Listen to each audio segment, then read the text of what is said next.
eh, kita tahu bahwasanya kita sekarang sedang berada di zaman yang ada peledakan informasi informasi sangat tersebar, kemudian yang berbicara sangat banyak, masing-masing orang yu'jab bi ra'yihi, kagum dengan pendapatnya, sehingga tanpa ragu setiap ada yang di benaknya segera dia lontarkan, segera dia tuliskan agar dibaca oleh orang lain. Bahkan dia sedih kalau yang baca cuma sedikit, ya, karena masing-masing kagum dengan pemikirannya. Dan itu berlaku pada setiap bidang ilmu, baik ilmu dunia termasuk juga bidang ilmu agama. Ya. Oleh karenanya banyak pembicara terutama dalam bidang agama yang terkadang memang dia berhak untuk berbicara dan banyak yang tidak berhak untuk berbicara. Yatazayyawuna bi zayyil alim, bergaya, berlagak seperti lagaknya seorang alim, padahal banyak di antara mereka yang tidak menempuh pendidikan agama dengan selayaknya. Ini yang menjadikan kita perlu untuk memiliki filter untuk bisa memilah-milih, untuk bisa mengetahui mana yang benar dan mana yang keliru. Maka kita harus memiliki barometer, ya. Kita harus selektif dalam mendengar informasi yang masuk kepada kita, baik kita kehendaki maupun tidak kita kehendaki. Di zaman dahulu, di zaman Rabi'ah, gurunya Imam Malik, ya, rahimahullahu taala, ya. Imam Malik berkata, akhbarani rajulun, ada seorang menyampaikan kepadaku bahwasanya dia masuk ketemu dengan Rabi'ah bin Abdurrahman, ya. Kemudian dia mendapati fawajadahu yabki, dia mendapati Rabi'ah dalam kondisi menangis. Maka dia bertanya, ma yubkik, apa yang buat kau menangis wahai Rabi'ah? Am musibatun dakhalat alaika, apakah kau terkena musibah sehingga kau buat kau menangis? Faqala la, tidak, aku menangis bukan karena musibah. Walakin istuftiya man la ilma lahu wa dhahara fil islami amrun azim, akan tapi ada orang yang diminta fatwa yang tidak punya ilmu, diminta fatwa, ya, beredar di zaman tersebut, ya, di zamannya Imam Malik, ya, dan telah muncul perkara besar dalam Islam. Kemudian Rabi'ah berkata, wala ba'dhu man yuftiha huna ahaqqu bisijni minas surraq, sungguh sebagian orang berfatwa di sini lebih utama untuk dipenjara daripada para pencuri, ya. Artinya dia merasa bahwasanya orang-orang yang hobi berbicara agama tanpa ilmu, tanpa dalil, ikut perasaannya, ikut akalnya, ya, ikut katanya dan katanya, dan berani berkomentar, berani menjawab, berani dan yang lainnya berkaitan masalah agama, maka kata Imam Rabi'ah bahwasanya dia berhak untuk dipenjara daripada para pencuri. Kenapa? Karena pencuri melakukan kerusakan, tapi orang-orang ini kerusakan lebih besar. Ya, kerusakan lebih besar karena berkaitan dengan masalah agama, masalah akhirat kaum muslimin, ya. Dan kita tahu bahwasanya justru orang lebih berani berbicara masalah agama daripada masalah dunia, ya. Tidak semua orang berani berbicara masalah fisika. Tidak semua orang berani berbicara masalah kimia. Tidak berani semua orang berbicara masalah medis, ya. Tidak semua orang berani berbicara. Mereka nunggu ahlinya dan pakarnya. Tapi kalau sudah masalah agama, semua orang mau bicara. Semua orang mau bicara. Mau pakar enggak pakar, mereka hobi untuk berbicara, ya, dan kagum dengan pendapatnya. Oleh karenanya di zaman seperti ini kita harus, terutama orang-orang awam, harus selektif, harus memiliki barometer untuk memilah-milih, ya. Kalau dia dapati ada para dai, ya, yang mengajak manusia, masyarakat untuk kembali kepada Al-Quran dan Sunnah, ya, maka itu insya Allah adalah para dai yang benar, karena Islam dibangun di atas Al-Quran dan Sunnah. Islam dibangun atas Al-Quran dan Sunnah dengan dalil yang sahih. Tapi kalau dia mendapati ada sebagian dai yang menyuruh untuk meremehkan Al-Quran dan Sunnah, apa itu Al-Quran dan Sunnah, apa itu hadis-hadis, apa itu sah, apa itu pemahaman salaf, maka dia waspada, ya. Karena sebenarnya orang-orang yang menyuruh untuk meninggalkan Al-Quran dan Sunnah, meninggalkan pemahaman para salafus saleh, mereka adalah orang-orang yang ingin mengikis Islam sedikit demi sedikit, ingin menjauhkan kaum muslimin dari sumber pendalilan yang benar. Maka pada kesempatan kali ini kita akan bahas sekitar 20 argumentasi yang keliru dalam beragama, ya. Sekitar 20 argumentasi yang keliru dalam beragama. Adapun pendalilan syar'i sudah dibahas oleh para ulama dalam kitab-kitab mereka, dalam kitabul usul, kutubul usul, ya, usul fiqh, ya, bahwasanya Pendalilan yang syar'i itu Al-Qur'an dan Sunnah, kemudian ijma', qiyas, kemudian di sana ada pendalilan yang diperselisihkan, ya. Ini dibahas dalam masalah usul fikih seperti istislah atau maslahal mursalah, kemudian istihsan, ya, kemudian syar'u man qablana, ya. Kemudian amal ahli Madinah, ya. Al-istishab, ya. Ini beberapa hal yang diperselisihkan oleh para ulama. Tapi yang akan kita sebutkan 20 ini adalah pendalilan yang batil, ya, yang tidak disebutkan oleh para ulama dalam buku-buku fikih mereka. Tidak disebutkan oleh al-fuqaha dan juga tidak disebutkan oleh al-usuliyun, ya.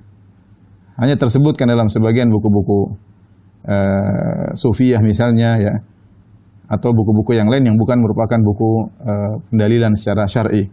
Maka 20 poin ini hendaknya diperhatikan dengan baik-baik karena itu semua adalah sisi pendalilan yang keliru. Saya mulai dari yang pertama. Yang pertama adalah argumentasi sebagian orang yang berdalil dengan al-aktsariyah, dengan mayoritas. Mereka berkata kalau mayoritas orang melakukan demikian maka itu adalah kebenaran. Semua orang begini kok, masa kita beda sendiri, ya, misalnya. Ya, ini sering terjadi, ya. Melakukan satu kegiatan agama, terus kita bilang ini tidak ada dalilnya, tidak ada sunnahnya. Enggak, semua orang melakukan demikian. Ya. Semua orang melakukan banyak hal seperti ini, ya. Dan tatkala sifat manusia yang lemah, mereka mudah terbawa dengan jumlah yang banyak. Mereka mudah terbawa dengan kondisi lingkungan yang semuanya melakukan demikian, maka dia akan mengalir bersama air yang mengalir. Susah untuk anti mainstream.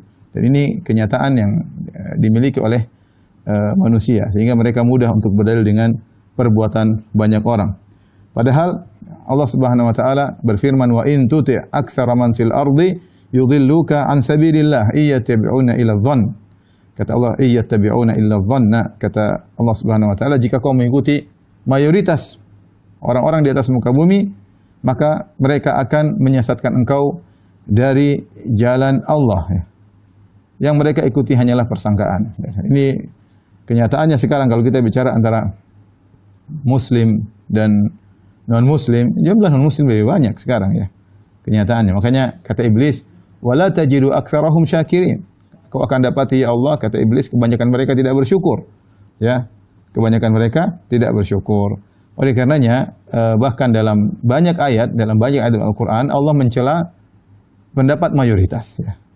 Oleh karenanya kebenaran bukan diukur dengan mayoritas atau minoritas. Bisa jadi kebenaran bersama mayoritas dan bisa jadi kebenaran bersama minoritas. Jadi dia bukan dalil yang merajihkan, menguatkan. Maka seorang berdalil dengan mayoritas dalam hal ini adalah kekeliruan, apalagi mayoritas orang awam. Mayoritas orang awam. Bahkan kalau kita buka buku-buku usul, tidak ada disebutkan metode pentarjihan kalau ada khilaf maka ambil pendapat mayoritas, enggak ada, ya. Enggak ada, ya. Mereka mungkin di masa salaf kalau disebutkan bahwasanya perkataan ini kebanyakan para sahabat, ya mungkin hanya sebagian sahabat yang menyelisih, itu mungkin. Tapi kalau kita berdalil dengan mayoritas orang awam misalnya, ya, maka ini bukan dalil, ya. Bahkan tidak ada dalam buku-buku fikih kemudian ini pendapat yang benar, ini pendapat jumhur ulama, ya. Itu bukan sisi pentarjih, penguatan pendapat dengan cara yang benar. Oleh karenanya disebutkan bagaimana sebagian nabi mereka berdakwah yang ikut mereka hanya sedikit, bahkan di antara mereka ada yang cuma 2 orang, ada 1 orang, bahkan wan nabiyya wa laisa ma'u ahad. Ada seorang nabi yang tidak punya pengikut sama sekali. Kita lihat bagaimana kisah Nabi Ibrahim alaihissalam.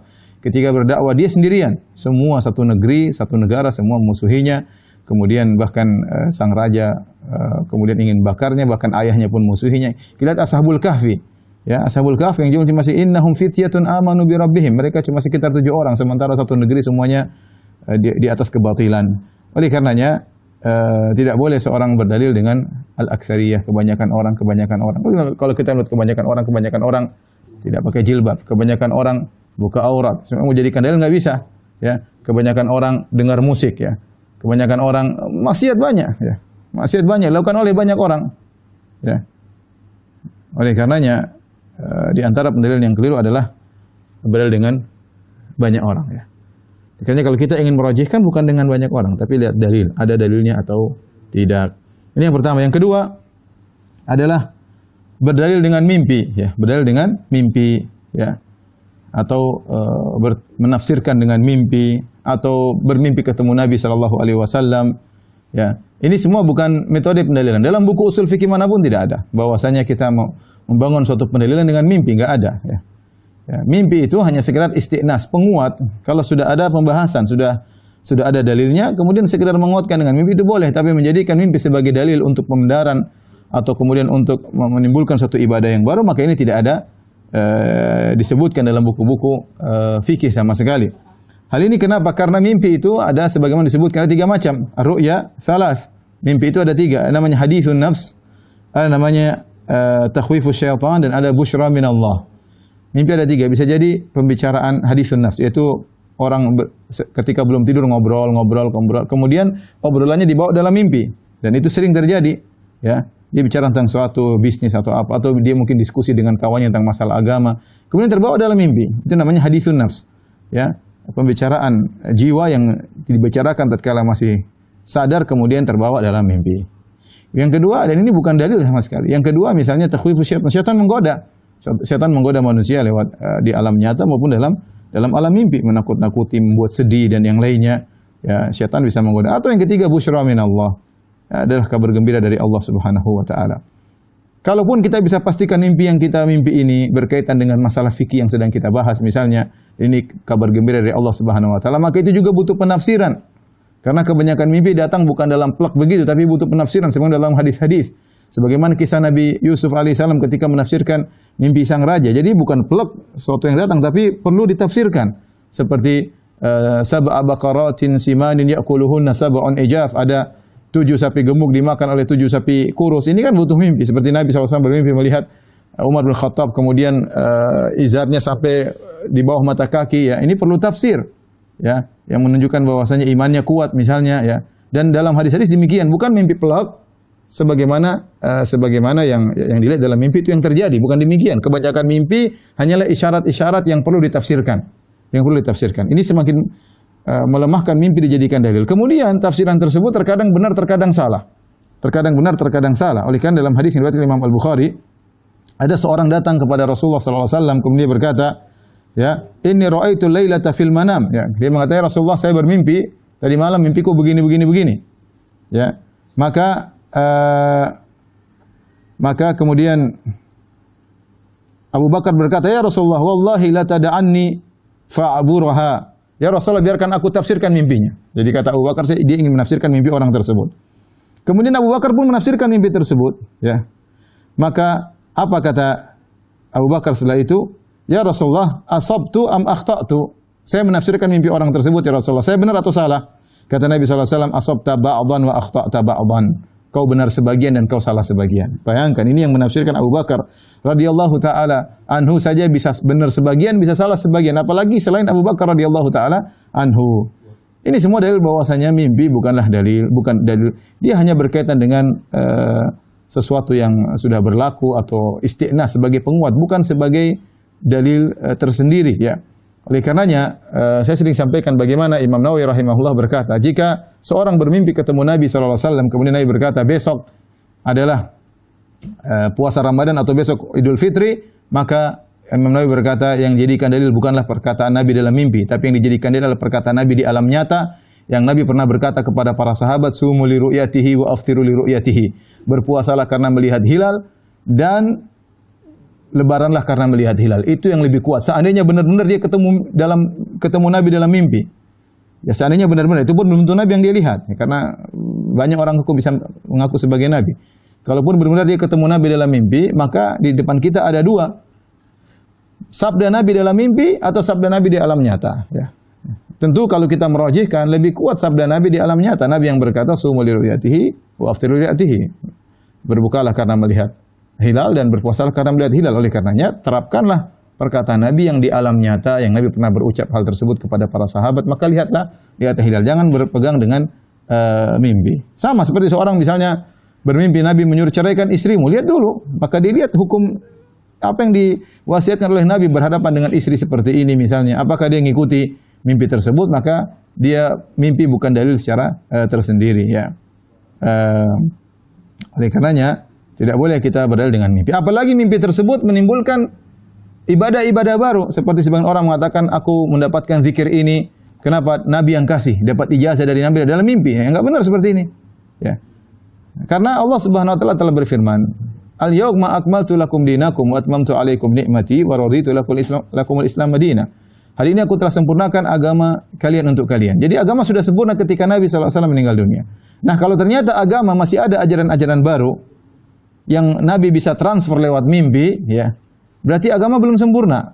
Karena akan disempurnakan dengan ajaran-ajaran baru yang Nabi ajarkan lewat mimpi-mimpi, si fulan mimpi, si fulan mimpi, si fulan mimpi, bisa jadi syariat baru, zikir baru, mungkin salat baru, dan ini tidak benar, ya. Agama sudah sempurna. Dan ini yang menyedihkan banyak di antara kaum muslimin yang akhirnya menjadikan mimpi sebagai dalil tanpa mengetahui itu mimpi dari syaitan atau bukan. Kemudian tafsirannya bagaimana dia pun tidak tahu. Ya, kalaupun tafsirannya benar maka kita tahu bahwasanya tidak boleh mimpi menimbulkan ibadah yang baru. Beda kalau kita bermimpi ketemu Nabi SAW, Rasulullah SAW berkata, "Berdakwahlah engkau." Ya, tidak ada masalah. Sebagai penguat memang dakwah sudah disyariatkan. Rasulullah bermimpi mengatakan, "Bacalah Al-Quran setiap hari." Ya, tidak ada masalah. Ya. Rasulullah mengatakan, "Berbaktilah kepada orang tuamu," misalnya. Ya, tidak ada masalah, mimpi tersebut baik dan ini tanda kebaikan. Ya, karena mimpi atau enggak mimpi memang disyariatkan kita berbakti kepada orang tua. Tapi kalau Nabi ngajarin ibadah baru, maka ini musibah, ya, dan dilakukan oleh sebagian orang, bermimpi berdalil dengan mimpi. Contohnya banyak, tidak perlu saya sampaikan. Kemudian contoh dalam hal ini kesalahan juga seperti seorang menafsirkan ayat dengan mimpi, ya. Seperti misalnya mengatakan kuntum khairu ummatin ukhrijat linnas. Misalnya ada orang menafsirkan, ya, Allah berfirman kuntum khairu ummatin, kalian adalah umat terbaik, ukhrijat linnas, yang Allah keluarkan bagi manusia. Ternyata bermimpi, maksud dari ukhrijat linnas, keluar bagi manusia, akhirnya harus keluar daerah, misalnya berdakwah keluar daerah. Kita bilang ini metode tafsir yang baru. Tafsir bukan begitu yang diajarkan oleh para ulama. Tafsir itu ayat dengan ayat dengan hadis, ya. Kemudian ayat dengan perkataan para salaf, kemudian tafsir dengan secara bahasa, ya. Adapun tafsir dengan mimpi, maka ini enggak ada ceritanya. Kemudian tiba-tiba ada yang mengatakan tafsir ayat ini adalah mimpinya begini. Kita bilang itu keluar dari metode tafsir yang benar, ya. Keluar dari metode tafsir yang benar. Atau seperti Ibnu Arabi yang bermimpi ketemu dengan Nabi SAW, kemudian Nabi menyuruh dia untuk menyampaikan suatu buku yang kemudian dia kumpulkan dalam kitabnya Fususul Hikam. Kata dia ini dari Nabi SAW. Ibnu Arabi yang diagungkan oleh orang sufi, ya. Ternyata dalam buku tersebut menyatakan Fir'aun masuk surga, ya, dan macam-macamnya, bahwasanya perkataan Fir'aun, "Aku Tuhan kalian yang maha tinggi," itu benar. Ini tentu mimpi yang ngawur, bukan Nabi yang datang kepada dia, tapi syaitan yang datang kepadanya.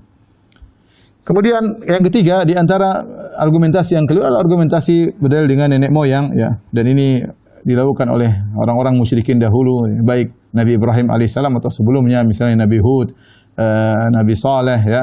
Semua mereka mengingkari dakwah Nabi Saleh, mengingkari dakwah Nabi Hud alaihissalam, mengingkari dakwah Nabi Nuh alaihissalam, semuanya berdalil dengan nenek moyang.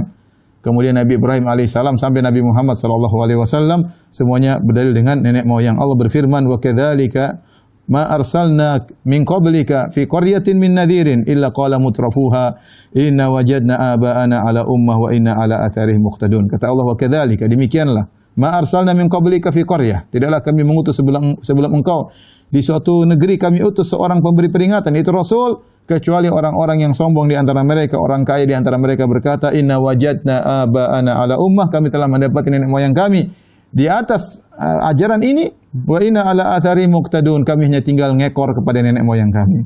Qala awalau ji'tukum bi ahda mimma wajadtum alaihi aba'akum, apakah meskipun aku akan mendatangkan kepada kalian dengan suatu petunjuk yang lebih baik daripada yang kalian dapati dari nenek moyang kalian?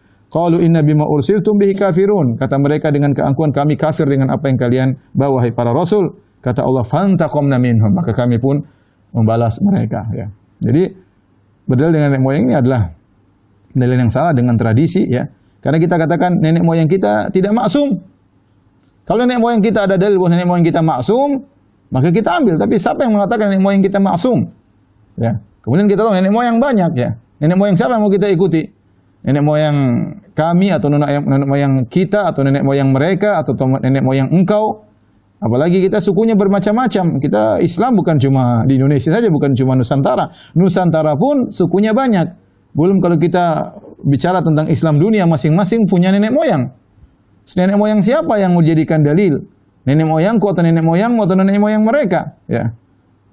Mana? Tidak ada dalil nenek moyang. Dalil Al-Quran dan Sunnah. Ya. Kalau tradisi nenek moyang benar sesuai dengan Al-Quran dan Sunnah, maka kita pegang. Kalau tradisi nenek moyang keliru, maka tidak boleh kita pegang. Apalagi ternyata, misalnya nenek moyang kita ternyata masih tersisa adat-adat dari berkaitan dengan sisa-sisa agama Hindu atau agama Buddha, atau sisa-sisa tradisi Nasara misalnya, kemudian dilakukan oleh nenek moyang kita, maka tidak boleh kita ikuti. Ya.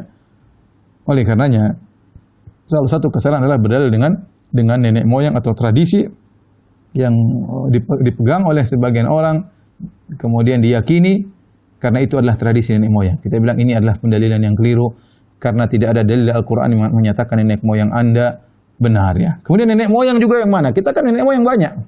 Nenek moyang generasi keberapa? Ya, macam-macam nenek moyang kita. Bisa jadi generasi kelima beda dengan kegiatan generasi keempat. Bisa jadi generasi keempat beda dengan generasi nenek moyang ke-8. Terus nenek moyang generasi mana yang mau kita ikuti? Ya. Oleh karenanya, berdalil dengan perbuatan bapak, nenek moyang ini semua adalah pendalilan yang keliru dan pernah dipraktekkan oleh orang-orang musyrikin di kalangan para anbiya dan para rasul.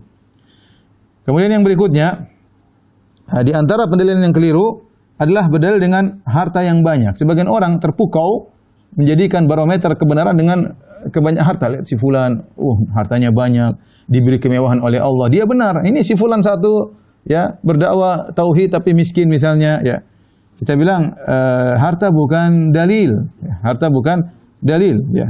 Allah Subhanahu wa taala bahkan menyebut dalam surat Saba, ya. Kata Allah Subhanahu wa taala, "Wa ma arsalna fi qaryatin min nadhirin illa qala mutrafuha inna bima ursiltum bihi kafirun." Tidaklah kami utus kepada setiap negeri seorang pemberi peringatan kecuali orang-orang sombong di antara mereka berkata, "Kami kafir dengan apa yang kalian bawa." Wa qalu nahnu aktsaru amwalan wa auladan wa ma nahnu bimu'adzabin. Kata mereka, kami lebih banyak hartanya dan lebih banyak anak-anaknya. Mereka sombong.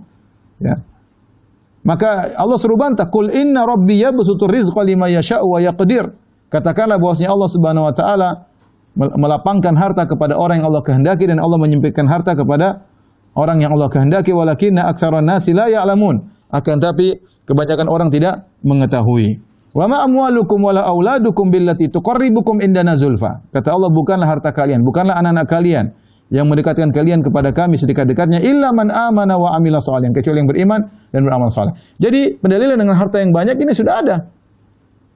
Dan ini berturut-temurun, setiap mereka berdalil orang-orang para pengikut Rasul yang mereka orang-orang kafir di zaman para Rasul, mereka berdalil dengan harta mereka banyak. Ya, maka sebagaimana sampai zaman Nabi Nuh alaihissalam, ya, mereka juga mengatakan kepada Nuh, kalau kau ingin kami beriman, itu yang miskin-miskin usir, ya, usir, disuruh usir. Sama mereka datang di zaman Nabi SAW, pembesar-pembesar Quraisy, mereka katakan kepada Nabi SAW, ya Muhammad, kalau kau ingin kami beriman, pergi, tinggalkan yang miskin-miskin tersebut.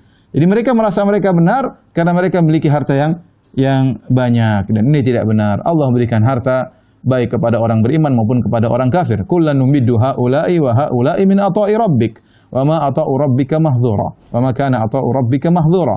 Kata Allah Subhanahu wa taala, yang ini kami berikan, yang itu kami berikan. Maka tidak ada pendalilan dari si kebenaran dari jumlah yang banyak daripada harta yang banyak. Kenapa? Sebagian orang terkadang melihat negara-negara kafir, ya Ustaz, negara kafir Allah kasih harta banyak, ya.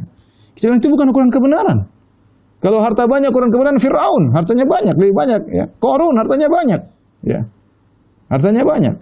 Bahkan Nabi SAW ketika ketemu dengan Umar bin Khattab radhiyallahu taala anhu, waktu Nabi lagi di Masyrubah, kemudian di suatu semacam ruang kecil, kemudian Umar masuk, Umar lihat Nabi tidur di atas tikar, Umar kasihan. Umar berkata, "Ya Rasulullah, ya, kemudian Persia dan Romawi mereka kufur kepada Allah. Kemudian mereka diberikan harta yang banyak." Maka Nabi mengatakan, "Apakah kau ragu wahai Umar bin Khattab radhiyallahu taala anhu? Ya, mereka itulah ujjilat thayyibatun fil hayatid dunya." Mereka adalah orang-orang yang kebaikan mereka disegerakan di dunia dan di akhirat tidak diberikan. Jadi bahwasanya ukuran kemewahan, kenecisan, keren itu bukan ukuran kebenaran. Ukuran kebenaran Al-Quran dan Sunnah, dalil, bukan tubuh yang hebat, kemudian rupa yang hebat. Makanya kata Nabi SAW, kata Allah Subhanahu wa taala, "Wala tu'jibuka amwaluhum wala auladuhum. Innama yuridullahu an yu'adzibahum biha fid dunya wa tashaqu anfusuhum wa hum kafirun." Kata Allah, janganlah kau kagum dengan harta mereka dan anak-anak mereka. Artinya orang kafir. Ya. Tu'jibuka ajsamum wa iyaqulu tasma' liqaulihim. Ya. Allah bercerita orang munafik. Kalau kau lihat Tu'jibuka ajsamum, rupa mereka, penampilan mereka keren. Wa iyyaqulu tasma' liqaulihim, kalau mereka bicara keren, tapi enggak pakai dalil. Retorika, orasi, ya. Tapi enggak pakai dalil, ya. Kita bilang ukuran kebenaran bukan harta banyak, bukan kemewahan, bukan besarnya suatu negara, bukan negara adidaya berarti dia benar. Ya, karena sebagian orang kaum muslimin kadang-kadang begitu. Dia lupa bahwasanya dunia tidak diciptakan untuk orang Islam, bukan diciptakan untuk dunia, tapi untuk berdakwah. Kadang Allah kasih dunia, terkadang Allah kasih ujian. Ya. Para anbiya ada yang kaya raya seperti Nabi Sulaiman alaihissalam, Nabi Daud, dan kebanyakan mereka tidak kaya. Kebanyakan mereka tidak kaya. Ya. Lihatlah bagaimana Nabi Musa alaihissalam sampai harus kabur dari Fir'aun. Ya. Oleh karenanya berdalil dengan orang itu nyaman, ini berarti diberi harta berarti benar, ya kan? Tidak ada, ya. Itu bukan dalil, dan itu syarat dalil yang keliru. Jangan terpedaya dengan kekayaan. Oleh karenanya para anbiya dahulu banyak yang mengikutinya orang miskin, ya. Seperti Nabi Nuh alaihissalam, ya. Mereka berkata, kaumnya yang kafir kepada Nabi Nuh, qala al-mala'u alladziina kafaru min qaumihi ma naraka illa basyaran mithlana wa ma naraka taba'aka illa alladziina hum aradhiluna badiyar ra'yi. Kami lihat engkau Nuh yang tidak ikut kau hanyalah orang-orang miskin di antara kami. Orang-orang rendahan yang hanya dengar tidak mikir panjang, ya. Mereka berkata juga, qalu anu'minu laka wa taba'akal ardhalun?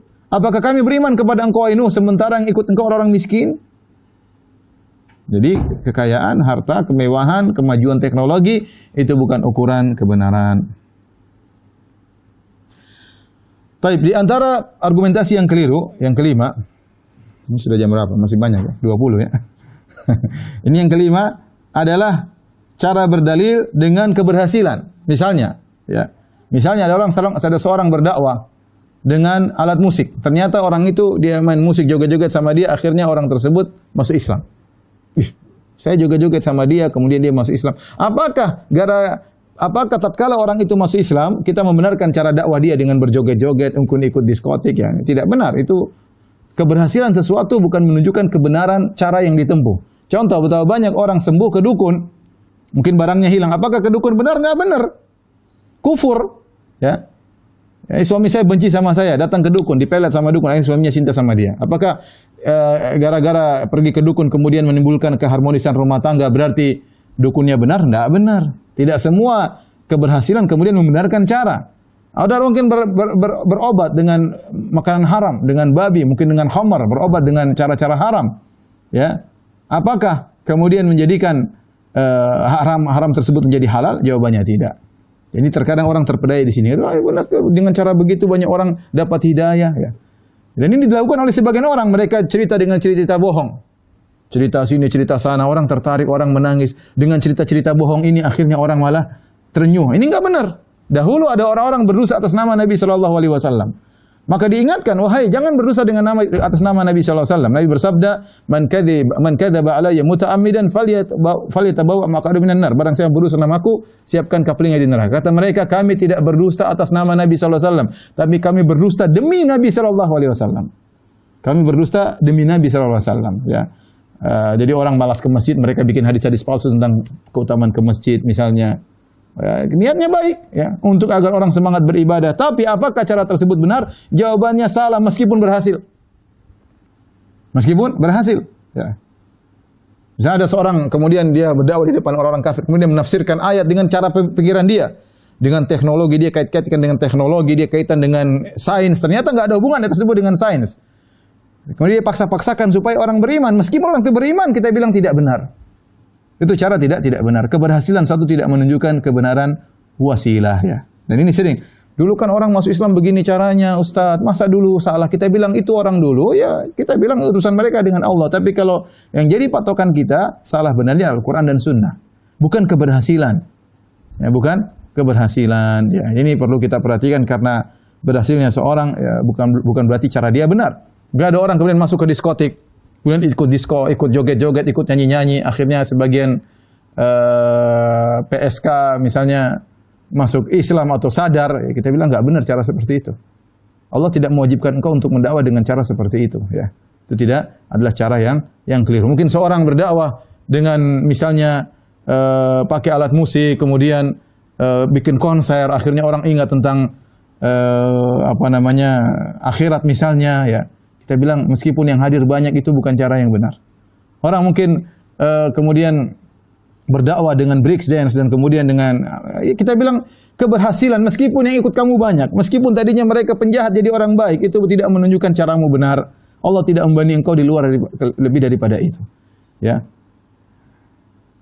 Oleh karenanya dalam satu hadis tatkala disebutkan ada seorang berdakwah dengan Al-Qur'an dan Sunnah, orang tidak mendengar, berdakwah dengan Al-Qur'an orang tidak ikut. Maka dia pun membuat satu perkara yang baru agar orang ikut, maka dikatakan iyyakum mabtada, hati-hatilah kalian dengan bid'ah yang dia lakukan dalam rangka untuk menarik manusia. Jadi cara keberhasilan tidak membenarkan, tidak menjadi pembenaran metodologi yang diikuti. Taib. Yang berikutnya yang keenam, seorang berargumentasi dengan kesalahan sebagian ulama. Ya, kita bilang ulama tidak maksum. Ulama tidak maksum, ya. Mereka para ulama orang yang dipilih oleh Allah Subhanahu wa taala. Namun di antara mereka memiliki kesalahan disebut dengan zallatul ulama, kesalahan ulama. Atau mereka memiliki aqwal syadzah, yaitu pendapat-pendapat yang nyeleneh, menyelisih ijma, ya. Semua ulama berijma, di satu dua orang ini menyelisihi. Nah, itu adalah kesalahan. Tidak boleh kita ikuti. Ini terjadi di kalangan para sahabat, di kalangan para tabi'in sampai ulama zaman sekarang, ya. Kesalahan-kesalahan yang merupakan kesalahan-kesalahan nyeleneh. Contoh seperti dari Ibnu Abbas radhiyallahu anhu disebutkan beliau pernah berpendapat bahwasanya namanya riba cuma riba nasi'ah, riba al-fadl tidak mengapa, ya. Bahkan sebagian diriwayatkan beliau mengatakan bolehnya mut'ah, ya, atau yang lainnya. Kemudian juga seperti Ibnu Umar radhiyallahu taala anhu kalau berwudu maka beliau masukkan air di mata. Ya. Apakah kita ngikutin? Enggak. Ini ijtihad Ibnu Umar dan salah. Kebaikan beliau sangat banyak, ribuan kebaikan beliau sangat banyak, beliau sangat terkenal mengikuti sunnah Nabi SAW, namun dalam hal ini beliau salah. Ya, maka ini tidak diikuti, kesalahan. Jangan sampai datang sebagian orang dia berwudu sambil masukkan air, dia gosokkan matanya, ya, karena dengan dalil mata dia sehingga melihat kemaksiatan maka perlu dimasukkan air dalamnya. Ibnu Umar pernah melakukan yang kita bilang itu kesalahan, jangan diikuti. Ya, karena kalau kita telusuri perkataan para ulama ada yang macam-macam, ada yang mengatakan boleh mut'ah tadi, ada yang mengatakan boleh menggauli istri dari misalnya dari duburnya misalnya, atau banyak pendapat-pendapat yang aneh-aneh. Di antaranya misalnya contoh seperti sekarang ini misalnya Ibnu Hazm rahimahullahu taala menyelisih ijma. 4 mazhab mengatakan musik hukumnya haram. Kemudian Ibnu Hazm menyelisih 4 mazhab tersebut, ya. Berusaha mendhaifkan hadis dalam Sahih Bukhari yang ulama semua mensahihkan hadis tersebut. Itulah yakunana aqwamu min ummati yastalhil hirra wal harira wal khamra wal ma'azib, akan datang dari kaumku suatu kaum, dari umatku suatu kaum yang mereka menghalalkan zina, khamr, kain sutra bagi laki dan menghalalkan alat-alat musik. Hadisnya sahih dalam Sahih Bukhari. Allah mensahihkannya. Kemudian datang Ibnu Hazm mendhaifkan hadis ini, kemudian dia menyelisih ijma mengatakan bahwasanya musik hukumnya halal, maka tidak boleh kita mengikuti, ya. Kita bedakan antara nyanyian dengan alat musik. Alat musik hukumnya haram kecuali duf, ya, itu boleh dilakukan dalam acara-acara haflah seperti Idul Fitri, Idul Adha atau walimahan misalnya, ya, atau akikahan, maka itu diperbolehkan. Karena kalau kita mengikuti pendapat kekeliruan ulama, jangan mengatakan kan ada ulama yang pernah ngomong. Loh, tidak semua perkataan ulama yang pernah kita ngomong dianggap sebagai khilaf yang mu'tabar. Ini pendapat syadz, nyeleneh. Jadi ini ada di kalangan para sahabat, kalangan tabi'in ada. Sampai para ulama, ya. Ini tidak boleh kita ikuti. Sampai ulama zaman sekarang ada juga pendapat nyeleneh. Ya, maka tidak boleh diikuti, namanya zallatul alim, itu kesalahan ulama, tidak boleh diikuti. Yang kalau kita mendapati kesalahan ulama, maka kita memaklumi bahwasanya mereka tidak maksum dan kita mendoakan semoga mereka diampuni dan mendapatkan pahala dari ijtihad mereka, ya. Tetapi kita tidak boleh mengikuti. Kemudian di antara argumentasi yang keliru yang ketujuh, berdalil dengan akal. Ini sudah saya bahas dalam banyak majelis saya katakan bahwasanya akal bukanlah barometer untuk mengukur kebenaran. Oleh karenanya Imam Malik berkata, ya laita syi'ri bi ayyi aqlin yuzanul kitab wa sunnah. Sungguh kabarkanlah kepadaku dengan akal siapa mau ditimbang Al-Qur'an dan sunnah, ya. Akal siapa? Akal saya atau akal kamu atau akal dia? Seandainya akal ini cuma satu, mungkin bisa dijadikan dalil. Tapi al-uqul mutafawitah. Tapi ukul itu akal bermacam-macam. Ya, kita lihat IQ saja berbeda. Kita saja zaman sekarang IQ orang berbeda-beda. Apalagi akal siapa? Mau akal orang Arab kah, akal orang Eropa kah, akal orang Asia kah? Apakah akalnya para sahabat atau akalnya para ahli filsafat? Akal saya menjadikan dalil. Oleh karenanya orang-orang menjadikan akal sebagai sumber dalil, mereka pun berselisih. Lihatlah Jahmiyah, Mu'tazilah, Asy'ariyah, ya. Mereka bersepakat takdimul akal ala naql. Mereka bersepakat dengan suatu kaidah yang mereka katakan sebagai kaidah kulliyah, ya, atau qanunul kulli, undang-undang universal, bahwasanya akal didahulukan daripada dalil jika bertentangan. Mereka sendiri tatkala dalam masalah asma wa sifat yang sama-sama menjadikan akal sebagai dalil, mereka pun berselisih. Kenapa? Karena akalnya Jahmiyah tidak sama dengan akalnya Mu'tazilah, dan akalnya Mu'tazilah tidak sama dengan akalnya Asy'ariyah. Oleh karenanya, kita tidak boleh menjadikan akal sebagai dalil. Akal adalah salah satu indera yang butuh pengarahan. Wahyu adalah cahaya yang mengantarkan akal tersebut. Kata para ulama, ibarat akal adalah mata dan wahyu adalah cahaya. Kalau mata tersebut tanpa cahaya tidak bisa melihat, ya, maka akal butuh wahyu. Dengan wahyu tersebut membimbing akal, karena akal diperlukan untuk memahami syariat dengan baik, tapi tidak boleh didepankan di atas wahyu. Karena banyak hal yang menurut kamu tidak masuk akal ternyata dijelaskan oleh para ulama lain sangat logis. Sangat logis, ya. Seperti dalam hal ini misalnya, banyak orang mengatakan tidak mungkin Allah di atas, tidak logis. Tidak mungkin Allah di atas, tidak logis. Banyak ulama menjelaskan dengan logis, kita sudah sering jelaskan. Justru mengatakan Allah tidak di mana-mana, justru Allah tidak di atas, tidak di bawah, justru tidak logis. Justru mengatakan Allah di mana-mana juga tidak logis. Ya. Mereka berusaha menolak sesuatu yang menurut akal mereka tidak masuk akal, ternyata mereka jatuh pada perkara yang lebih tidak logis lagi. Oleh karenanya, menjadikan akal sebagai sumber dalil itu adalah suatu kekeliruan. Kemudian berikutnya, yang ke-8, di antara argumentasi yang keliru adalah berdalil dengan hadis dhaif. Hadis dhaif, ya, boleh digunakan dalam beberapa syarat, di antaranya dalam fadail amal. Banyak ulama mengatakan boleh hadis dhaif dalam fadail amal, boleh, dengan syarat bahwasanya tidak boleh meyakini itu adalah perkataan Nabi sallallahu alaihi wasallam. Sebagian penjelasan Ibnu Hajar rahimahullah taala, tidak boleh meyakini perkataan Nabi sallallahu alaihi wasallam. Yang kedua, amalnya sudah ada. Ya, misalnya salat duha, amalnya sudah ada di sahih, kemudian datang dari hadis dhaif menjelaskan tentang keutamaan salat duha. Misalnya salat di masjid, banyak hadisnya tentang keutamaan salat di masjid. Kemudian datang hadis dhaif tentang keutamaan salat di masjid. Maka ini boleh disampaikan dengan syarat tadi tidak boleh meyakini dari Nabi sallallahu alaihi wasallam. Kemudian hadisnya tidak boleh dhaif jiddan, tidak boleh sangat dhaif, tapi kedhaifannya lemah. Kemudian sudah ada amal yang sudah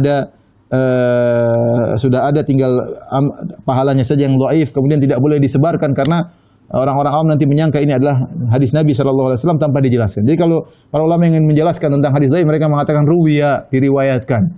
Ala sigat tamrid untuk menjelaskan bahwasanya ini hadisnya dhaif, atau dikatakan untuk mengisyaratkan bahwasanya hadisnya dhaif. Adapun menjadikan hadis dhaif sebagai suatu amalan baru, maka tidak boleh. Tidak boleh. Apalagi hadisnya mungkar, apalagi hadisnya maudhu'. Ternyata hadis tersebut bukan cuma dijadikan sebagai amal baru, bahkan sebagai akidah baru. Seperti orang-orang meyakini adanya Nur Muhammad, bahwasanya Allah sudah alam semesta diciptakan oleh Nur Muhammad. Nur Muhammad sudah ada sejak zaman Nabi Adam alaihissalam. Hadis-hadis palsu yang berkaitan dengan ini, ya. Laulaka ma khalaqtul aflaq, ya Muhammad, kalau bukan karena engkau aku tidak ciptakan langit dan bumi. Hadis palsu untuk menimbulkan suatu akidah, ini tidak boleh, ya. Ini tidak boleh dibenarkan. Apalagi untuk dijadikan akidah. Jadi saya perlu sampaikan bahwasanya tidak boleh kita menjadikan hadis dhaif atau apalagi hadis palsu untuk dijadikan sebagai sumber pendalilan, argumentasi. Tadi hadis dhaif boleh diamalkan, tadi saya katakan syaratnya fadil amal. Terus ulama mengatakan juga, para ulama yatasahalun, bermudah-mudahan dalam hadis dhaif kalau berkaitan dengan sirah Nabi sallallahu alaihi wasallam. Sirah Nabi, kalau kita berdasarkan hadis-hadis yang sahih saja, maka ada rangkaian yang terputus, ada mata rantai yang terputus. Tapi bukan pada intinya. Maka ada hadis dhaif menjelaskan, ya, tetapi dhaifnya tidak terlalu parah, menggabungkan dua mata rantai yang terputus, maka ini dibolehkan kata para ulama, ya, dalam masalah sirah misalnya. Ya, intinya, adapun untuk menimbulkan satu hukum baru, ya, atau apalagi keyakinan baru, maka ini tidak diperbolehkan. Apalagi hadisnya hadis palsu, ya. Apalagi Nabi mengatakan man kadzaba alayya muta'ammidan falyatabawa maq'adahu minan nar. Barang siapa yang berusaha atas namaku, siapkan kaplingnya di neraka jahanam. Yang ke-9, berdalil dengan si fulan adalah wali. Sering si fulan adalah wali. Terus kenapa? Sebagian masyarakat menyangka namanya wali maksum, tidak mungkin salah.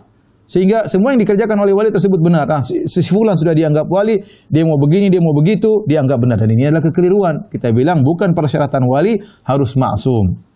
Wali mungkin bisa salah. Yang maksum cuma Nabi sallallahu alaihi wasallam. Adapun selain Nabi sallallahu alaihi wasallam, sebagaimana perkataan Imam Malik, kullun yu'khadhu min qawlihi wa yurad ila sahib hadzal qabr. Setiap orang boleh diambil perkataannya, boleh ditolak perkataannya kecuali penghuni kuburan ini, yaitu Nabi sallallahu alaihi wasallam. Siapapun dia. Siapa yang ragu bahwasanya Imam Syafi'i wali dari wali-wali Allah? Tapi apakah semua muridnya taklid kepada Imam Syafi'i? Bahkan muridnya langsung Al-Muzani rahimahullahu taala menyelisih Imam Syafi'i dalam banyak hal. Bahkan muridnya langsung Imam Ahmad bin Hanbal rahimahullahu taala menyelisih Imam Syafi'i sampai punya madzhab baru namanya madzhab Imam Ahmad bin Hanbal, madzhab Hambali. Ya. Siapa yang ragu bahwasanya Imam Malik adalah seorang wali-wali Allah? Ya. Sampai ada madzhab Maliki, muridnya Imam Syafi'i tidak ngekor kepada Imam Malik, bahkan Imam Syafi'i punya madzhab sendiri. Jadi bukan persyaratan bahwasanya seorang wali-wali Allah pasti benar melulu. Contoh Umar bin Khattab radhiyallahu anhu, siapa yang ragu dia adalah wali Allah? Bahkan dia pernah berbicara dari perjalanan jauh, perjalanan sebulan perjalanan, dia berkata, "Ya Sariyah al-Jabal, ya Sariyatul Jabala." Ketika dia mengirim pasukan ke tempat peperangan, tahu-tahu dia sedang berkhutbah, dia melihat Allah perlihatkan visualnya, maka dia ingatkan, "Ya Sariyah, wahai pemimpin pasukan, pergilah ke arah gunung." Didengar oleh jarak yang jauh, bukan pakai telepon, dari jauh. Ini bukan wali-wali. Ya. Bagaimana tidak wali? Kata Nabi SAW, "Malaqiyaka syaitan qad salikan fajjan illa salaka fajjan ghayra fajjik." Ya Umar, tidak ada syaitan lihat kau jalan satu jalan pasti kabur. Syaitan kabur dari Umar. Siapa yang mengatakan Umar bukan wali? Umar yang pernah berdoa, "Ya Allah, ya matikanlah aku mati syahid dan di kotamu, kota Nabi SAW, kota Madinah." Ternyata dikabulkan oleh Allah Subhanahu wa taala. Siapa yang meragu-ragu bahwa Umar adalah wali? Sementara Nabi mengatakan Umar fil jannah, Umar di surga. Tapi Umar pernah salah. Beberapa kali salah. Ya. Beberapa kali salah, bersama Abu Bakar salah, bersama Nabi SAW dalam perjanjian Hudaybiyah dia pun keliru. Ini wali, kalau Umar saja bisa salah, apalagi kalau Imam Syafi'i bisa salah, Imam Malik bisa salah, apalagi wali-wali sekarang. Kemudian dikatakan ini wali pasti benar. Pernyataan wali pasti benar itu adalah kesalahan. Maka tidak boleh kita berdalil seorang disebut wali kemudian apa yang dilakukan benar semua. Itu tidak benar. Itu adalah argumentasi yang keliru karena wali tidak harus benar selalu. Kemudian di antaranya yang ke-10 adalah berdalil dengan perkataan falasifah. Ya. Sebagian orang, ya, tatkala masalah asma wa sifat, mereka berdalil dengan perkataan orang-orang ahli filsafat, Aristoteles, kemudian Plato, ya. Kemudian dianggap perkataan ahli-ahli filsafat tersebut suatu kepastian hukum yang absolut. Ya, dan ini tidak benar. Ya. Kemudian akhirnya dalil-dalil yang datang yang menyelisih absolut yang mereka yakini tersebut harus ditakwil, harus dipalingkan, harus ditolak, ya, dengan berbagai macam metode mereka. Kita bilang yang menyatakan bahwasanya teori-teori dari ahli filsafat seperti Aristoteles maupun Plato itu adalah suatu absolut, ya, adalah suatu qat'iyat yang pasti benar, itu siapa yang mengatakan demikian? Ya, itu adalah perkara yang tidak dibenarkan, ya. Kita bilang yang benar adalah Al-Quran dan Sunnah, dan akal harus tunduk kepada Al-Quran dan Sunnah. Oleh karena kita dapati sangat menjadikan sebagian ulama tatkala mereka berbicara tentang masalah agama, terkadang mereka berdalil dengan perkataan Aristoteles. Dan Aristoteles adalah seorang yang kafir. Dia bukan Yahudi, bukan Nasrani, bukan Muslim, penyembah Yunani, nggak tahu apa yang dia sembah. Ya. Bagaimana kemudian perkataannya dijadikan dalil, bahkan dikedepankan daripada Al-Quran dan Sunnah. Yang ke-11, ya, berdalil dengan istilah, dengan nama-nama, istilah-istilah syar'i, padahal hakikatnya tidak syar'i, dan ini juga banyak laris di orang awam, dikatakan ini kan begini, ini kan begini, pakai istilah-istilah syar'i. Contoh, ya, menamakan pengoboman sana sini dengan nama jihad. Ini jihad, gimana jihad? Ngebom sana, ngebom sini, ya. Kantor polisi dibom, orang-orang Islam dibom, bom di saat lagi Jumatan dibom, ya. Orang tidak bersalah, orang-orang kafir tidak bersalah dibom, ya. Apakah demikian, ya? Dengan atas nama jihad, jihad dari mana seperti ini? Ya. Kemudian bom di sekitar Masjid Nabawi, ini jihad dari mana? Ya. Dinamakan jihad tapi ternyata bukan jihad. Terpedaya seorang dengan nama. Dan inilah oleh karenanya dahulu iblis ketika ingin menggoda Adam, iblis menamakan pohon yang dilarang oleh Allah dengan syajaratul khuldi. Hal adulluka ala syajaratil khuldi wa mulki la yabla. Wahai Adam, mau kau tunjukkan kepada engkau dengan pohon keabadian. Allah tidak menamakan pohon tersebut pohon keabadian. Iblis menamakan pohon keabadian. dengan nama penipuan untuk menarik Adam dan Hawa, akhirnya mereka makan. Dan ini dilakukan oleh sebagian orang, mereka menamakan sesuatu yang tidak syar'i dengan syar'i. Contoh menamakan dengan jihad, pengeboman, pembunuhan, terorisme dengan dinamakan dengan jihad. Contoh bunga bank, mereka bilang bunga riba, mereka namakan bagi hasil. Padahal kalau kita periksa ternyata bukan mudharabah, justru ini adalah riba. Ya. Contoh ketundukan kepada imam-imam batil, imam-imam bahlul, imam mereka mengatakan baiat. Baiat itu istilah syar'i, harus ada syarat-syaratnya. Kemudian mereka membaiat seorang imam, kemudian yang tidak masuk dalam kelompoknya dianggap kafir. Ya. Contoh mereka menamakan keharaman musik, mereka menamakan musik Islami. Nanti ada musik Islami, nanti ada joget Islami. Ya, subhanallah. Ya.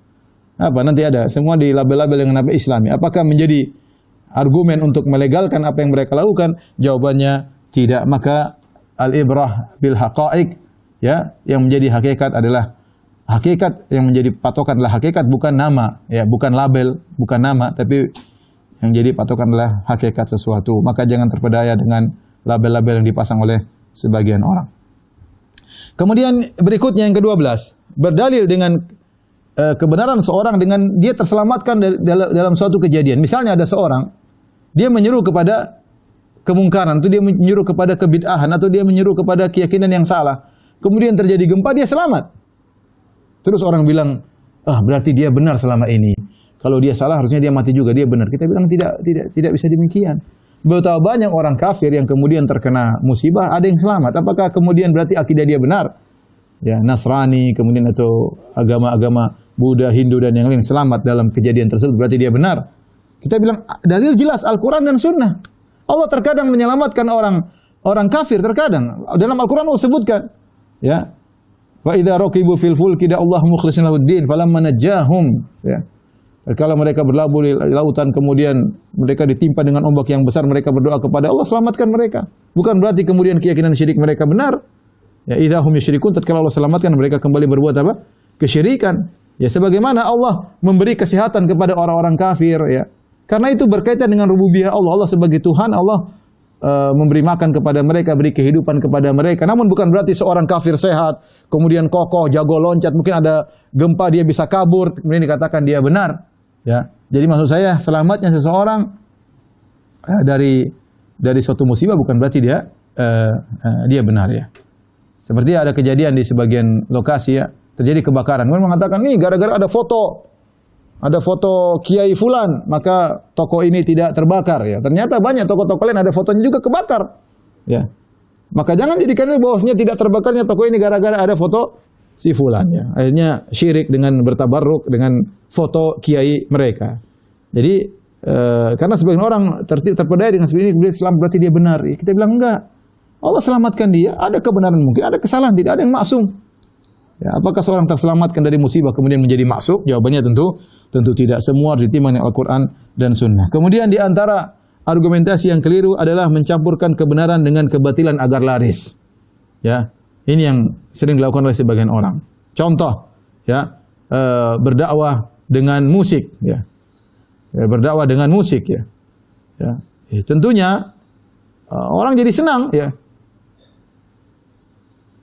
Kalau musik nyanyi saja mungkin tidak ada yang terima, tapi kalau dicampur dengan dakwah orang baru terima. Ini adalah mencampur antara kebatilan dengan kebenaran. Kata Allah, wala talbisul haqqa bil batil wa taktumul haqqa wa antum ta'lamun. Jangan kalian mencampur adukan antara kebenaran dan kebatilan. Dan kalian menyembunyikan kebenaran padahal kalian mengetahui. Maka seorang kalau ingin mengukur kebenaran atau ingin menyampaikan kebenaran, maka sampaikanlah kebenaran secara murni. Jangan dicampur adukan dengan kebatilan. Karena sebagian ahlul bidah, mereka tatkala melariskan dakwah mereka dengan cara mencampurkan antara kebenaran dengan yang dibumbui dengan kebatilan, atau kebatilan yang dibumbui dengan kebenaran agar laris, ya.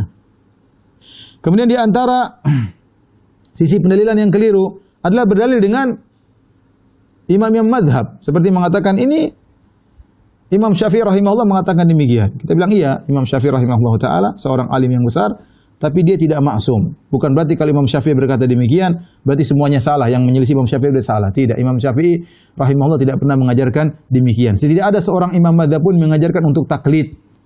Ya. Saya sering sampaikan, kenyataannya Imam Malik adalah gurunya Imam Syafi'i. Namun Imam Syafi'i tidak pernah bertaklid kepada Imam Malik sehingga mengekori Imam Malik dalam segala perkataannya. Kenyataannya Imam Syafi'i punya murid namanya Imam Ahmad. Dan Imam Ahmad tidak pernah mengekori Imam Syafi'i dalam segala hal. Imam Syafi'i punya guru namanya Muhammad bin Hasan Asy-Syaibani. Tapi Imam Syafi'i tidak pernah ngekor kepada Muhammad bin Hasan Asy-Syaibani dalam segala hal. Bahkan masing-masing punya mazhab sendiri. Imam Malik punya mazhab Maliki, Imam Syafi'i punya mazhab Syafi'i, Imam Muhammad bin Hasan Asy-Syaibani punya mazhab Hanafi. Bahkan Muhammad bin Hasan Asy-Syaibani juga terkadang menyelisih Imam Abu Hanifah. Imam Ahmad bin Hanbal punya mazhab sendiri.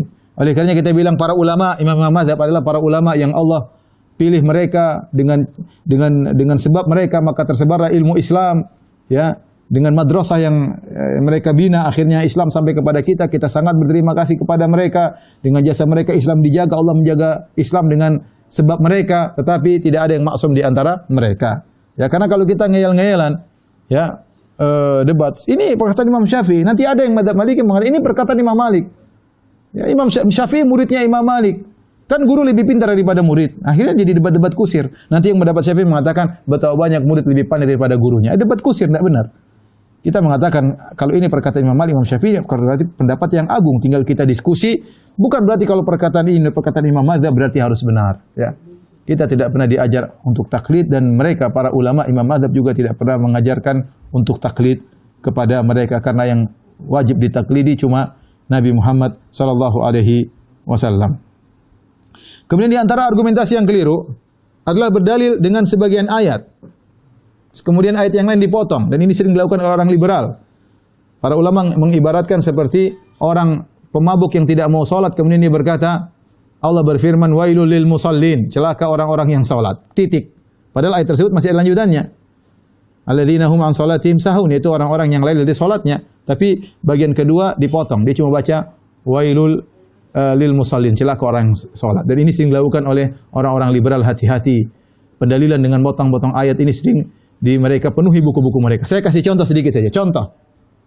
Mereka ingin membenarkan perkataan orang-orang Nasara. Mereka mengatakan Allah berfirman dalam Al-Quran, ya ahlal kitabi ta'alau ila kalimatin sawa'in baina wa bainakum.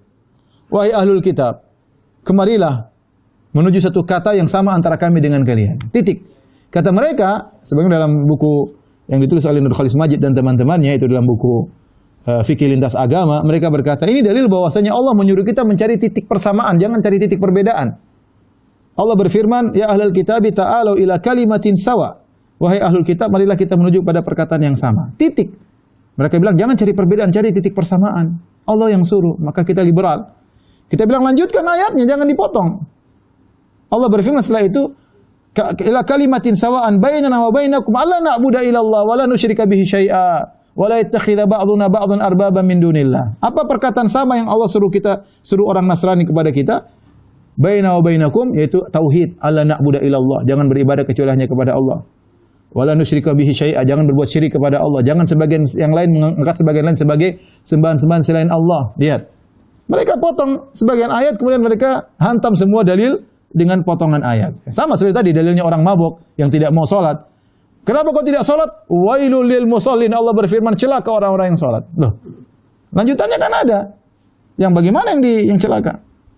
Ini kita bilang orang liberal dalilnya orang mabuk. Ya.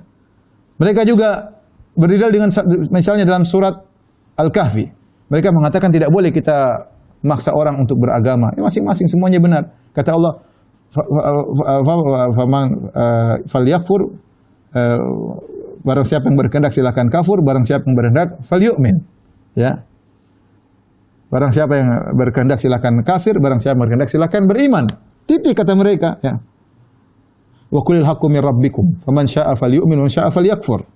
Sungguhnya kebenaran dari Allah Subhanahu wa taala, barang siapa berkehendak silakan kafir, barang siapa berkehendak silakan kufur. Titik. Kalau gitu sudah kita enggak usah dakwah-dakwah, sudah masing-masing sudah benar. Allah kasih kebebasan dan hak azazi yang paling kuat adalah hak azazi berakidah kata mereka. Mereka coba kita bilang lanjutkan ayatnya, jangan dipotong. Apa kelanjutan ayatnya? Inna a'tadna lidz-zalimina lil kafirina, ya. lidzalimina narun ahata bihim suradiquha. Lanjutkan ayatnya. Sungguhnya kami siapkan bagi orang-orang zalim, orang kafir, api neraka yang nyalapinya meliputi mereka seluruhnya. Ya. Nah, kalau dilanjutkan kita tahu bahwasanya Allah itu mengatakan faman syaa'a falyu'min wa man syaa'a falyakfur, barang siapa ingin silakan beriman, silakan kufur. Itu adalah namanya ancaman. Ya. Itu ancaman. Seperti firman Allah, "I'malu ma syi'tum." Lakukan yang kalian kehendaki. Bukan Allah bebaskan, tapi itu ancaman, ya. Ancaman dari Allah, namanya perintah untuk tahdid, untuk ancaman. Ini uslub dalam metode tafsir. Dan ini kebiasaan orang liberal. Contoh lagi, mereka berdalil dengan misalnya Nabi Sulaiman. Kata mereka Nabi Sulaiman alaihissalam menyebarkan rahmat kepada semua, bahkan lihatlah bagaimana surat yang ditulis oleh Nabi Sulaiman kepada Ratu Bilqis, innahu min Sulaiman wa innahu bismillahirrahmanirrahim. Ini disebutkan oleh seperti tokoh mereka, saya tidak ingin sebut namanya karena masih hidup, ya. Tapi intinya disebut dalam buku mereka, ditulis Nabi Sulaiman menyebarkan rahmat, tidak suka dengan seperti teroris-teroris yang ada. Mereka duduk Islam dengan teroris, ya. Tidak ada paksa-paksaan. Lihat kata Nabi Sulaiman kepada Ratu Bilqis, innahu min Sulaiman, sungguhnya dari Sulaiman. Innahu bismillahirrahmanirrahim, sungguhnya dari dengan nama Allah yang Maha Pengasih lagi Maha Penyayang. Kita bilang lanjutkan ayatnya. Apa isi suratnya Nabi Sulaiman? Allah ta'alu alayya wa atuni muslimin. Ternyata isinya Nabi Sulaiman suratnya apa? Bismillahirrahmanirrahim, jangan sombong kepadaku, datang Islam. Dipotong sama orang liberal. Mereka tugas itu, mereka sok mengatakan mereka ilmiah, akademisi dan yang lainnya, ya, belajar di luar negeri, di negeri-negeri kafir, ternyata dalilnya seperti dalil orang mabuk, ya.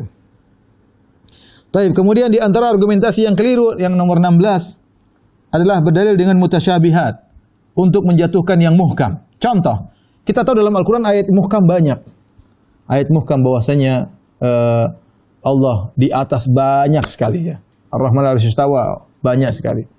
Kemudian mereka datang dalam satu ayat, misalnya wa huwa ma'akum aina ma kuntum. Allah bersama kalian di mana kalian berada. Ini ayat ini satu mereka pegang untuk mentakwil seluruh ayat yang muhkam. Aamintum man fis sama wa huwal qahiru fawqa ibadi. Allah di atas. Kalian merasa aman dari Allah yang berada di atas. Ya. Ilais adul kalimut thayyib. Allah kata-kata yang baik naik kepada Allah. Ya. Ya arujul malaikatu warruhu ilaihi. Malaikat naik kepada Allah Subhanahu wa taala. Banyak sekali Allah di atas. Kemudian mereka ngambil satu ayat mutasyabihat, ya. Wa huwa ma'akum aina ma kuntum. Allah bersama kalian di mana kalian berada. Ini ayat mutasyabihat diambil untuk membongkar semua ayat muhkamat. Dan ini cara pendalilan yang keliru. Seharusnya yang mutasyabihat, yang tidak bisa dipahami dengan baik, dikembalikan kepada yang jelas. Dikembalikan kepada ayat-ayat yang jelas, ya. Allah mengatakan huwallazi anzala 'alaikal kitaba minhu ayatun muhkamatun hunna ummul kitabi wa ukhra mutasyabihat. Fa ammal ladzina fi qulubihim zaygun fayattabi'una ma tashabaha minhu ibtighaa'al fitnati wa ibtigha'a ta'wili. Allah telah menurunkan Al-Qur'an benar, kata Allah, di antaranya ada yang ayat-ayat yang muhkam yang jelas, itulah ummul kitab, itulah induk daripada Al-Qur'an. Wa ukhra mutasyabihat, di sana ada ayat yang mutasyabihat. Allah sengaja turunkan ada ayat yang jelas, ada ayat yang kurang jelas untuk menguji manusia. Kemudian kata Allah, fa ammal ladzina fi qulubihim zaygun, adapun orang yang dalam hatinya penyakit, kecondongan, fayattabi'una ma tashabaha min, maka ikuti yang mutasyabihat. Seperti ini. Harusnya yang mutasyabihat kita bawa kepada yang muhkam, bukan sebaliknya yang muhkam kita bawa kepada yang mutasyabihat. Ini, ya. Ini banyak. Seperti orang Nasara sekarang, mereka mengatakan dalam Al-Qur'an Allah mengatakan inna nahnu, sungguhnya kami. Oh, berarti Allah berbilang. Mereka ngakui berarti Tuhan mereka berbilang. Kita bilang enggak, ayat yang jelas banyak. Wa ilahukum ilahu wahid. Tuhan kalian Tuhan yang satu. Qul huwallahu ahad. Katakanlah Allah yang Maha Esa. Banyak ayat jelas. Kenapa Anda berdalil dengan ayat mutasyabihat kemudian yang muhkam mau dibawa ke situ? Ya. Inilah metode pendalilan yang keliru, membawa ayat-ayat yang muhkam dibawa ke tafsir ayat mutasyabihat. Seharusnya yang mutasyabihat dibawa kepada yang muhkam. Contoh argumentasi yang keliru adalah berdalil dengan sebagian dalil dan meninggalkan dalil yang lain. Ya. Seperti Khawarij dan Mu'tazilah, Khawarij dan Murji'ah. Orang-orang Khawarij mereka mudah mengkafirkan kaum muslimin. Mereka berdalil apa? Wa man lam yahkum bima anzalallah fa ulaika humul kafirun. Barang siapa tidak berhukum dengan hukum Allah maka kafir. Mereka lupa banyak ayat-ayat yang lain, hadis-hadis yang lain menjelaskan tidak langsung kafir secara mutlak, ada perincian dan yang lainnya. Contoh misalnya mereka berdalil dengan hadis Nabi sallallahu alaihi wasallam, la yazni zani hina yazni wa huwa mu'min, wa la yasriqu sariqu hina yasriqu wa huwa mu'min, wa la yashrabul khamr hina yashrabuha wa huwa mu'min. Tidaklah seorang berzina ketika berzina dalam kondisi beriman. Berarti kafir dong. Tidaklah seorang minum khamar ketika minum khamar dalam kondisi berarti minum khamar kafir. Ya, tidak ada orang mencuri dalam kondisi berarti mencuri kafir. Ya. Lihat dalil yang lain banyak. Jangan kita melihat sebagian sisi meninggalkan dalil. Dalil yang lain banyak. Ternyata Nabi tidak mengkafirkan orang berzina. Ya, bahkan Nabi menegakkan hukum had. Hukum had di antara fungsinya untuk menggugurkan dosa mereka. Orang minum khamar juga ditegakkan hukum had. Orang mencuri ditegakkan hukum had dan tidak dikafirkan oleh Nabi SAW. Bahkan orang sudah melakukan kesalahan maka didoakan, disolatkan jenazah oleh para sahabat. Kalau orang kafir nggak boleh disolatin. Jadi hanya melihat sebagian sisi, lupa dengan yang lain. Sebagaimana dalam hadis yang lain, Nabi mengatakan dia mukmin. Wa in zana wa in sarak, meskipun dia berzina, meskipun dia mencuri, dia masih mukmin. Kemudian orang-orang Murji'ah mengatakan orang bermaksiat tidak mempengaruhi iman. Yang penting imannya tinggi meskipun bermaksiat. Kita bilang ini tidak benar. Harusnya digabungkan antara dalil yang satu dengan dalil yang lain. Jadi dalam memahami suatu pemahaman agama harus dilihat secara komprehensif dari segala sisi, baru kemudian dikompromikan. Bukan punya keyakinan dulu, baru kemudian mencari dalil yang cocok dengan keyakinannya. Kemudian di antara kesalahan yang ke-18, hanya berdalil hadis mutawatir, dan ini kesalahan dilakukan oleh orang-orang Mu'tazilah, diikuti oleh sebagian ahlul bidah yang lainnya. Mereka mengatakan kita dalam masalah akidah hanya berdalil hadis mutawatir. Ya, dan ini tidak benar, ini tidak pernah diajarkan oleh Nabi SAW dan para sahabatnya. Betapa banyak sahabat menyampaikan masalah akidah, ya tidak mutawatir. Ya. Oleh karena Nabi SAW ketika mengutus Mu'adz ke negeri Yaman untuk berdakwah, Nabi utus Mu'adz sendirian. Mutawatir maksudnya apa? Maksudnya harus dibawa oleh 10 orang lebih. Baru bicara akidah harus dibawa oleh 10 orang lebih. Hadisnya harus diriwayatkan oleh 10 orang. Ini tidak benar. Ya, kita bilang hadis mutawatir dalam Islam cuma sedikit. Jadi ini bantahannya banyak. Cuma saya isyaratkan bahwa ini pendapat yang tidak benar. Ahlussunnah wal Jamaah tidak membedakan antara hadis mutawatir ahad kecuali dalam masalah tarjih. Adapun dalam masalah berdalil, ya maka hadis ahad sama dengan hadis mutawatir selama hadisnya sahih, maka dijadikan dalil dalam urusan akidah maupun dalam urusan ibadat ya. Dalam urusan akidah maupun dalam urusan ibadat, dan ini sudah kita bahas dalam pembahasan akidah. Jadi saya katakan inilah metode Mu'tazilah. Ini diikuti oleh orang-orang liberal ya. Dalam disertasi saya sebutkan mereka banyak menolak hadis-hadis, kata mereka ini hadis tidak mutawatir. Ya. Bukan cuma masalah akidah. Pokoknya perkara yang tidak sesuai dengan keyakinan mereka, hadisnya ahad, ini tidak bisa dipakai. Yang saya mau pakai hanya hadis mutawatir. Hadis mutawatir cuma sedikit, entah 5% dalam hadis-hadis ini sampai atau tidak, Allah alam, sangat sedikit. Hadis mutawatir dibandingkan dengan hadis-hadis yang ahad. Yang ke-19 di antara argumentasi yang keliru adalah berdalil dengan pengalaman. Pengalaman. Misalnya gimana? Misalnya seorang dikejar anjing, kemudian dia baca misalnya ayat kursi, kemudian anjing tidak bisa gigit dia. Dia bilang berarti doa supaya ini adalah ayat kursi. Kita bilang pengalaman Anda bukan berarti, bisa jadi sebab yang lain.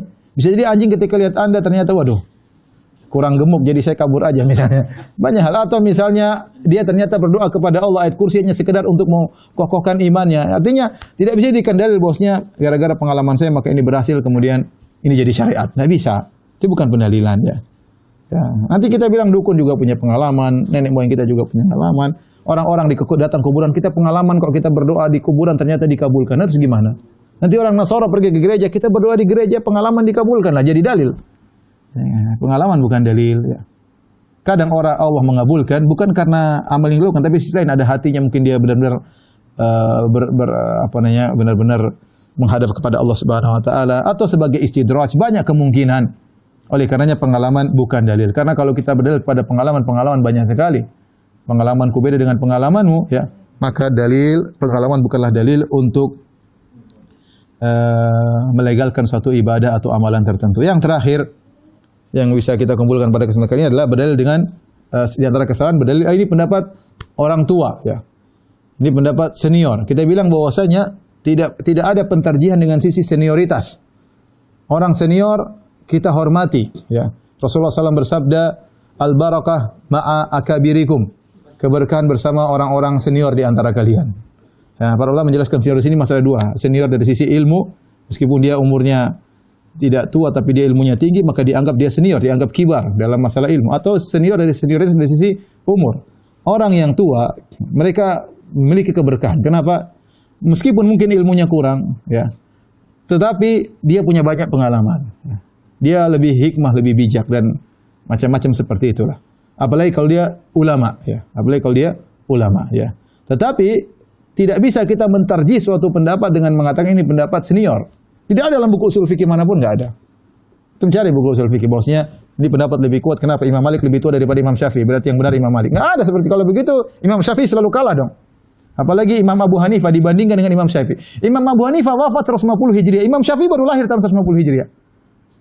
Berarti kalau kita bandingkan Imam Syafi'i sama Imam Abu Hanifah selalu kalah Imam Syafi'i. Karena Imam Syafi'i, Imam Abu Hanifah meninggal di tahun tersebut. Imam Syafi'i baru lahir. Mana lebih senior ya Imam Abu Hanifah. Tapi nggak ada pentarjian seperti itu.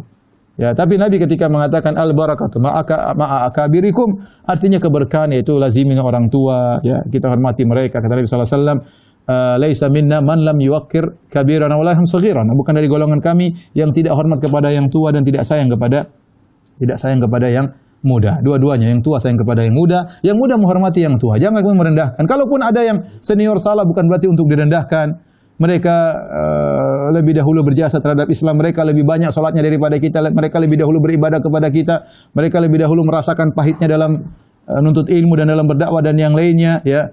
Yang tua bisa salah, yang muda juga bisa salah. Jadi maksud saya kalau adapun dalam masalah mentarjih, tidak boleh masalah lihat senioritas ya. Mana lebih bagus, laut atau sungai? Kita bilang yujad fil nahar ma la yujad fil bahr. Di sungai memang lebih kecil, laut lebih besar, tapi ada ikan-ikan di sungai yang tidak ada di laut. Jadi maksud saya kita menghormati orang tua ya, dan mereka biasanya bijak dan hikmah, tetapi tidak bisa dijadikan sebagai sisi pentarjian bahwasanya kalau tua berarti harus benar ya, nanti tinggal mana yang paling tua di antara kita, berarti kamu masih muda, sudah kamu salah terus, yang benar itu nggak ada dalam usul fikih, nggak ada. Orang belajar usul fikih tidak ada kan mendapati hal tersebut. Inilah para ikhwan dan akhwat yang dirahmati Allah Subhanahu wa taala, apa yang bisa kita sampaikan pada kesempatan kali ini tentang 20 argumentasi yang keliru dalam beragama. Semoga kita terhindar dari 20 argumentasi tersebut karena semuanya salah dan keliru. Kalau ada yang bertanya saya persilakan. Wallahu taala alam bisawab.